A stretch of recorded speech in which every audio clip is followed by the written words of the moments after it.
ultimately, you can do what you can to wake people up, but at the end of the day, it's a personal decision that everyone's going to have to make. If you do take this believing that life is going to go back to normal, well, you know, you've already lost, because life isn't going to go back to normal. Society has already changed too much. It's not going to go back to normal. And what we considered to be normal wasn't exactly normal anyway. But, you know, all you can do with this is open the doorway and show people it's up to them to walk through and make the decision for themselves. At the end of the day, you can educate people all you want with information, but they've got to make the choice. It's up to them. You know, all you can do is make your own choice and stand your own ground and, you know, face infinity without flinching. That's what you have to do. So, I mean, there's a deeper way of looking at it if you really look at this on a metaphysical level, you know. This place is where you come to grow your soul, and they try to capture those souls. They have these resets and they try to capture those souls. Perhaps the people who simply will not wake up are already in the mainframe. They're already in hell and they're driving around in avatars and they don't even know it. You'll never wake them up because they're not really human. They didn't come here with souls. They came here just like the NPCs, the cornflower in the stew that you've got to have there to create the situation whereby you'll have to go through this test. It's up to the choices you make, you know.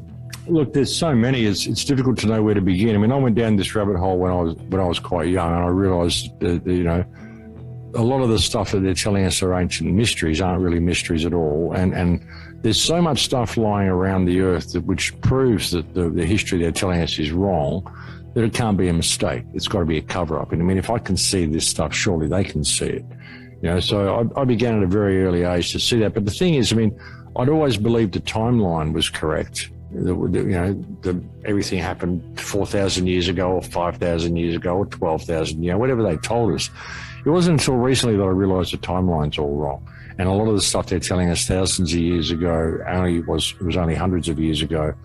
And that if you really look at our cities, in most of our major cities all around the world with the right eyes, you can see ancient history right there in our cities, in Brisbane, in Melbourne, in Sydney, in New York, in San Francisco, in Seattle.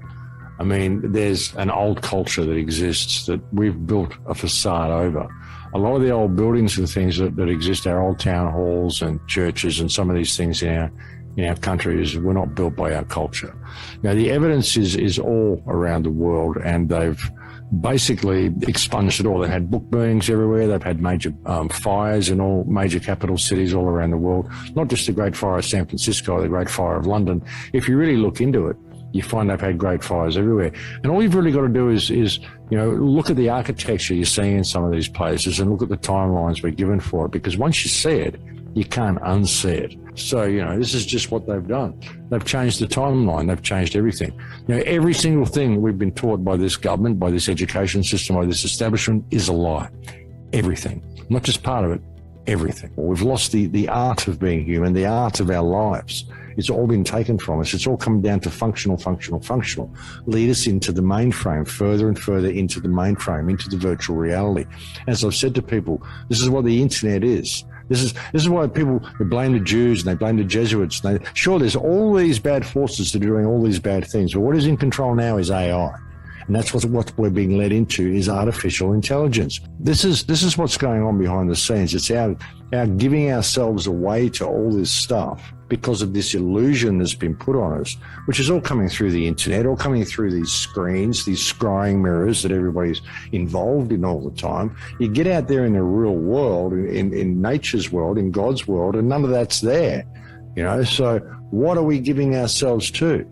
It's a soul test. It's a soul harvest that's going on here. We're living in a people farm, and that's what all this is about. But ultimately, it's a soul test. This is the big exam that everybody came here to do.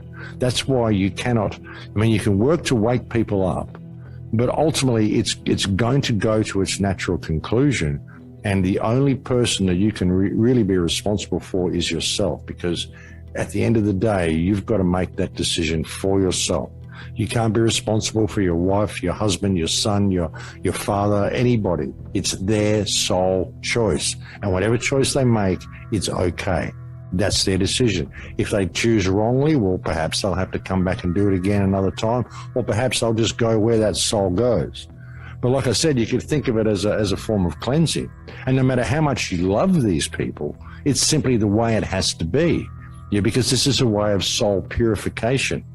If you really look at it as the mind of God or whatever we are, wherever it is we come from, this is a soul purification. This is the way it has to happen. So, you've got to be okay with that. We can do what we can to show people the doorway, but it's up to them to choose to walk through on their own. And whatever choice they make, we've got to be okay with that because it's an individual soul choice. And the only one that really matters at the end of the day through this is you. And that's not solipsism or anything. It's simply the way it is for your soul. Because the only one that has your relationship with the Creator is you. The only hope you've got in the legal system or the judicial system is to vote the two-party system out, vote in a new party, completely independent party, and if that's followed by arrests or whatever.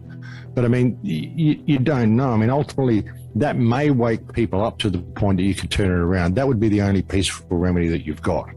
Otherwise, it's just going to go. It's just going to run its course. If the government can instigate some sort of uprising before then there'll never be an election. The whole thing is fiction. You don't actually need governing. Unfortunately, we're in a situation where most people aren't educated enough and they don't have the life skills required to be able to govern themselves. So the one hope we've got is in an outsider like Australia One or the United Australia Party, Clive Palmer or Ricardo Bosi or someone getting in there to create an interim government whereby we can lead ourselves back to a point of safety. At least it will get us to a point of safety. And then we'd have to completely restructure the education system over one generation back to a point where people are actually empowered again, people have got life skills again.